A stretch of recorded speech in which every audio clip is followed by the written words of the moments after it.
نبی اکرم نور مجسم شفیع معظم صلی اللہ تعالی علیہ وآلہ وسلم کے جو صحابہ کرام ہیں، اللہ تعالیٰ نے انہیں بڑی عظمتوں اور بڑی شانوں سے مالا مال فرمایا۔ صحابہ کرام علیہم رضوان کے کچھ درجات ہیں، ان درجات میں سے ایک بڑے درجے کے لوگ وہ ہیں جنہیں عشرہ مبشرہ کہا جاتا ہے، یعنی وہ 10 صحابہ جنہیں ایک ہی نشست میں نبی پاک صلی اللہ علیہ وسلم نے جنت کی بشارت عطا فرمائی۔ وہ 10 لوگ جن کو حضور علیہ الصلوۃ والسلام نے ایک ہی وقت میں جنتی قرار دیا۔ انہی صحابہ کرام علیہم رضوان میں سے ایک شخصیت کا ذکر ہم کرنے جا رہے ہیں جن کا نام حضرت طلحہ بن عبید اللہ رضی اللہ تعالی عنہ۔ نبی پاک صلی اللہ تعالی علیہ وآلہ وسلم نے حضرت طلحہ بن عبید اللہ سے بڑی محبت فرمائی۔ بالکل شروع میں اسلام آپ نے قبول کر لیا تھا۔ واقعہ یوں ہوا، امام بہقی نے لکھا ہے کہ آپ بصرہ تشریف لے گئے تھے۔ وہاں ایک عیسائی پادری تھا، راہب تھا۔ چونکہ عیسائیوں نے اور یہودیوں نے تورات کے اندر نبی کریم صلی اللہ علیہ وسلم کی عظمتوں اور شانوں کو پڑھا ہوا تھا، تو وہ عیسائی بصرہ میں لوگوں سے یہ کہہ رہا تھا کہ اگر یہاں کوئی حرم کا شخص ملے تو اسے میرے پاس لاؤ۔ حضرت طلحہ بن عبید اللہ رضی اللہ تعالیٰ عنہ وہاں گئے ہوئے تھے۔ لوگ آپ کو پکڑ کے اس عیسائی راہب کے پاس لے گئے۔ اس نے آپ سے پوچھا کہ مکے میں کوئی نیا واقعہ ہوا ہے، کسی احمد نامی شخص کا ظہور ہوا ہے؟ انہوں نے کہا، حضرت طلحہ بن عبید اللہ نے، کہ نہیں مجھے تو نہیں پتا۔ تو اس نے کہا کہ وہاں احمد نامی ایک شخص کا ظہور ہوگا جو اللہ کے پیارے رسول ہوں گے۔ حضرت طلحہ بن عبید اللہ کہتے ہیں وہ بات میرے دل میں نقش کر گئی۔ میں وہاں سے مکہ شریف آیا اور میں نے لوگوں سے پوچھا کہ یہاں کوئی انوکھی بات ہوئی ہے؟ تو انہوں نے کہا ہاں، نبی پاک صلی اللہ علیہ وسلم نے اعلان نبوت کیا ہے اور جناب ابو بکر صدیق نے ان کی اتباع بھی قبول کر لی ہے۔ فرماتے ہیں حضرت صدیق اکبر رضی اللہ تعالیٰ عنہ سے میری اچھی شناسائی تھی، میں ان کے پاس گیا، پھر انہوں نے اس والہانہ انداز میں حضور کا ذکر کیا کہ میں نبی کریم کا کلمہ پڑھ کے حضور کا غلام بن گیا۔ حضرت طلحہ بن عبید اللہ رضی اللہ تعالیٰ عنہ ان 10 صحابہ میں سے ہیں جنہیں نبی پاک صلی اللہ علیہ وسلم نے جنت کی بشارت عطا فرمائی۔ اور حضرت طلحہ بن عبید اللہ رضی اللہ تعالی عنہ ان 8 افراد میں سے ہیں جنہوں نے سب سے پہلے اسلام قبول کیا۔ اور حضرت طلحہ بن عبید اللہ رضی اللہ تعالی عنہ کا شمار ان 5 صحابہ کرام میں ہوتا ہے جنہوں نے حضرت ابو بکر صدیق کے ہاتھ پہ اسلام قبول کیا۔ اور حضرت طلحہ بن عبید اللہ رضی اللہ تعالیٰ عنہ ان 6 لوگوں میں سے ہیں جن کی شورا حضرت عمر فاروق نے بنائی تھی اپنے بعد خلیفہ منتخب کرنے کے لیے۔ اور حضرت طلحہ بن عبید اللہ کی سب سے بڑی فضیلت یہ ہے کہ آپ ان خوش نصیب لوگوں میں سے ہیں جن سے نبی پاک علیہ السلام اپنے وصال ظاہری تک ہمیشہ راضی ہی رہے ہیں۔ اور حضور علیہ الصلوۃ والسلام نے فرمایا جنت میں میرے 2 پڑوسی ہیں، 2 بندے جنت میں میرے ہمسائے ہیں۔ یا رسول اللہ صلی اللہ علیہ وسلم کون سے؟ فرمایا ایک حضرت زبیر بن عوام اور دوسرے طلحہ بن عبید اللہ رضی اللہ تعالی عنہ۔ یہ 2 لوگ ایسے ہیں جن کو رسول پاک صلی اللہ تعالی علیہ وسلم نے فرمایا کہ یہ جنت میں میرے پڑوسی ہیں۔ حضرت طلحہ بن عبید اللہ چونکہ اتنے بڑے آدمی ہیں، اتنی بڑی فضیلت کے آدمی ہیں، تو تھوڑا سا ان کی سیرت کے بعض نقوش پر بھی ہمیں آگے غور کرنی ہے۔ حضرت طلحہ بن عبید اللہ رضی اللہ تعالیٰ عنہ کے مزاج میں بہت زیادہ عاجزی تھی۔ اگر کوئی شخص صاحب فضیلت ہوتا ہے نا تو اسے بھی پتہ ہوتا ہے کہ میری یہ فضیلت ہے۔ اگر کوئی عالم ہے، لوگ اسے عالم جانتے ہیں تو اسے بھی تو پتہ ہوتا ہے نا کہ میرے پاس علم ہے۔ اگر کوئی آدمی صاحب منصب ہے تو اسے بھی تو پتہ ہوتا ہے نا کہ اللہ نے مجھے یہ عہدہ عطا کیا ہے۔ حضرت طلحہ بن عبید اللہ رضی اللہ تعالیٰ عنہ بھی تو جانتے تھے نا کہ اللہ تعالیٰ نے مجھے کیا عہدہ عطا کیا۔ لیکن اس کے باوجود ان کی طبیعت کے اندر عاجزی تھی۔ ایک مرتبہ انہوں نے ایک جگہ پہ لوگوں کو نماز پڑھائی، اور نماز پڑھانے کے بعد فرمانے لگے میں تو نماز پڑھانے سے پہلے تم سے اجازت لینا بھول ہی گیا تھا کہ تمہیں نماز پڑھاؤں کہ نہ پڑھاؤں۔ تو لوگوں نے عرض کی حضور ہماری تو یہ بڑی سعادت ہے کہ آپ نے ہماری امامت فرمائی ہے، اس میں اجازت لینے کی کیا بات ہے؟ تو حضرت طلحہ رضی اللہ تعالیٰ عنہ فرمانے لگے اگر کوئی شخص لوگوں کی امامت کرائے، نماز پڑھائے، لیکن لوگ اس سے راضی نہ ہوں کہ یہ ہمارا امام بنے، تو فرمایا اس کی نماز اس کے کانوں سے اوپر تک نہیں جاتی۔ لہذا میں نہیں چاہتا کہ زبردستی تم پر مسلط ہوں، میں چاہتا یہ تھا کہ پہلے تم سے پوچھ لوں پھر تمہارا امام بنوں۔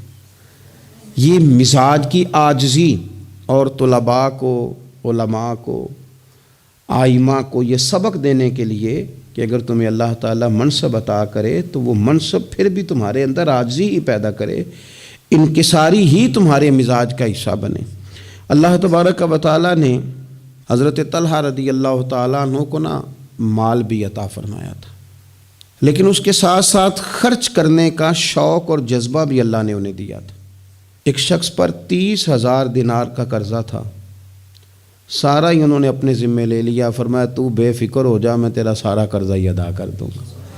یتیموں، بیواؤں، مساکین سب کے ساتھ فراخ دلی سے پیش آتے، لوگوں کے مسائل حل کرتے۔ اور حضرت سیدہ طیبہ طاہرہ سیدہ عائشہ صدیقہ رضی اللہ تعالیٰ عنہا چونکہ مومنوں کی ماں ہیں تو ماں سے عقیدت ہوتی ہے، حضرت طلحہ بن عبید اللہ رضی اللہ تعالیٰ عنہ کو بڑی عقیدت تھی۔ ہر سال 10,000 دینار سیدہ عائشہ کی خدمت میں بطور نذرانہ کے پیش کرتے تھے، بطور نذرانہ کے، اپنے دل کی تسکین کے لیے کہ میں اپنی ماں کی خدمت کر رہا ہوں۔ اور خدمت خلق اور دینے کا جذبہ اس طرح کا تھا کہ ان کی زوجہ ارشاد فرماتی ہیں کہ ایک دن میں انہوں نے 1,00,000 درہم اللہ کے راستے میں خرچ کیا۔ لیکن اپنی ان کی کیفیت یہ تھی کہ انہیں نماز میں مسجد جانے میں اس لیے دیر ہو گئی کہ ان کا کرتا پھٹا ہوا تھا اور میں کرتا سی رہی تھی، تو کرتا سیتے سیتے دیر ہو گئی تو ان کی جماعت رہ گئی، یعنی اللہ کے بندوں پر خرچ کر دیا لیکن اپنے اوپر انہوں نے خرچ نہیں کیا۔ یہ سٹیٹس بندے کا اس وقت بنتا ہے جب دیکھیں بہت سارے لوگوں کا مزاج ہوتا ہے کہ میں پیسے جمع کر لوں، پیسے جمع کر لوں، تو وہ بھی جمع کرتے تھے، اللہ کے بندے بھی جمع کرتے تھے، پر دنیا کے بینکوں میں نہیں، آخرت کے خزانے میں۔ تو وہ آخرت کے خزانے میں جمع کرنے کا یہ انداز تھا کہ ان کی زوجہ فرماتی ہیں کہ ایک دن میں نے انہیں بڑا پریشان دیکھا، بڑے ہی پریشان تھے، تو میں نے ان سے کہا کہ مجھ سے کوئی غلطی ہو گئی، آپ بہت زیادہ پریشان ہیں؟ تو حضرت طلحہ بن عبید اللہ رضی اللہ تعالیٰ عنہ فرمانے لگے نہیں، تم سے کوئی غلطی نہیں ہوئی، اصل میں آج میرے پاس بہت سارے پیسے جمع ہو گئے، تو میں پریشان ہوں کہ اتنی دولت کے ساتھ وقت گزاروں گا۔ کتنی بلڈنگوں پہ راضی ہیں مسلمان، سرمایہ آتا کسے برا لگتا ہے، کس طرح لوگ پیسہ چھپا چھپا کے رکھتے ہیں، کس طرح لوگ اپنی بے نامی جائیدادیں بناتے ہیں، کیا ترتیب لوگ اختیار کرتے ہیں مال کو کسی طریقے سے سنبھال کے رکھا جائے، خرچ نہ ہو۔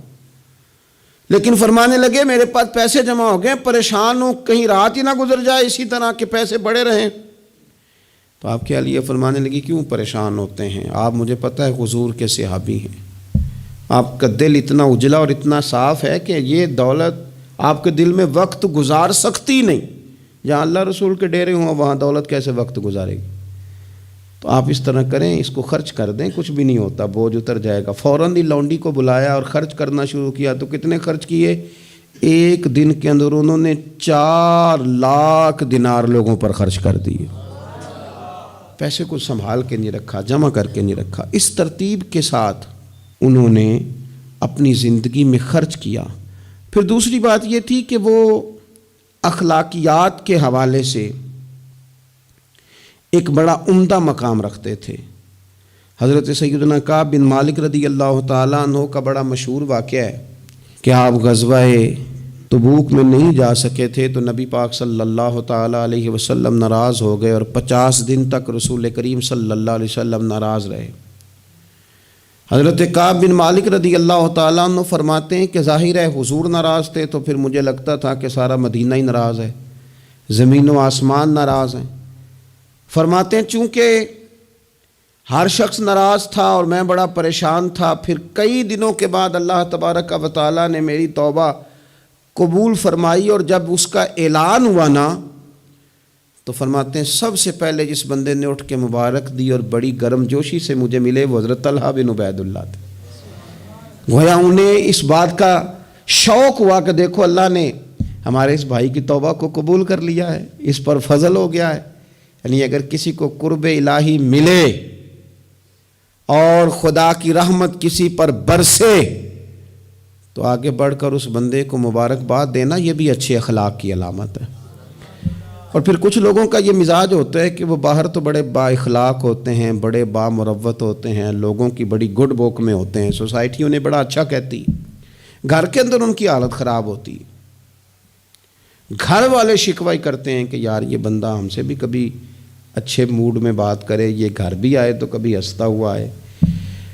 حضرت طلحہ رضی اللہ تعالیٰ عنہ کی حسن معاشرت ان کے گھر کے اندر اتنی اعلیٰ تھی، اتنی خوبصورت تھی کہ ان کے بچے، ان کی اہلیہ، ان کے بہن بھائی، ان کے ماں باپ، ان کے رشتہ دار ان سے ٹوٹ کر پیار کرتے۔ ام ابان ان کی شادی ہونی تھی، بڑے بڑے معزز لوگوں نے اس خاتون کو پیغام بھیجا، بڑے اعزاز والی خاتون تھی، لیکن وہ کہنے لگی مجھے تو نکاح حضرت طلحہ بن عبید اللہ سے ہی کرنا ہے۔ بھئی ان سے آپ کو کیوں نکاح کرنا ہے؟ تو وہ کہنے لگی میں ان کے اخلاق کے عالیہ سے واقف ہوں، اوصاف حمیدہ کو جانتی ہوں، وہ نہ گھر میں آتے ہیں تو پھر بھی ہنستے ہوئے آتے ہیں، اور میں نے سنا ہے جاتے ہیں تو پھر بھی ہنستے ہوئے جاتے ہیں، اور ان سے مانگنا نہیں پڑتا، خود ہی دے دیتے ہیں، اور کبھی مانگ لو تو دینے میں دیر ہی نہیں کرتے۔ اور فرمانے لگی اگر کوئی کام کر دو تو شکریہ ادا کرتے ہیں، اور کوئی غلطی ہو جائے تو محبوب کے صحابی کی شان یہ ہے کہ فوراً معاف کر دیتے ہیں۔ تو ان اوصاف کا شوہر اگر کسی کو ملے تو پھر اس خاتون کو نکاح کرنے میں دیر نہیں کرنی چاہیے۔ حضرت طلحہ بن عبید اللہ رضی اللہ تعالیٰ عنہ کی بڑی خدمات ہیں، تمام غزوات میں شریک ہوئے سوائے غزوہ بدر کے۔ اس میں بھی بعض محدثین نے لکھا ہے کہ انہیں نبی پاک صلی اللہ تعالیٰ علیہ وسلم نے ایک مہم پہ بھیجا تھا جس کی بنیاد پر وہ جو نہ جا سکے غزوہ بدر میں، عملی طور پر شریک نہ ہو سکے، لیکن جو غزوہ احد ہے اس کے بارے میں تو حضرت ابوبکر صدیق رضی اللہ تعالیٰ عنہ فرمایا کرتے تھے غزوہ احد کا سارا دن ہی حضرت طلحہ کا ہے۔ نبی پاک صلی اللہ تعالیٰ علیہ وسلم نے نا ڈبل زرہ پہن لی تھی، 2 زرہیں حضور نے پہن لی تھی، تو ایک پہاڑ پر حضور چڑھنے لگے تو کچھ مشقت محسوس ہوئی، قربان جائیں۔ حضرت طلحہ نے جلدی سے گردن جھکائی، یا رسول اللہ یہاں رکھیں آپ قدم اور آپ چڑھیں۔ محبوب نے قدم رکھا اور رکھتے ہی فرمایا لو طلحہ تم نے اپنے اوپر جنت واجب کر لی ہے، تم نے اپنے اوپر جنت واجب کر لی۔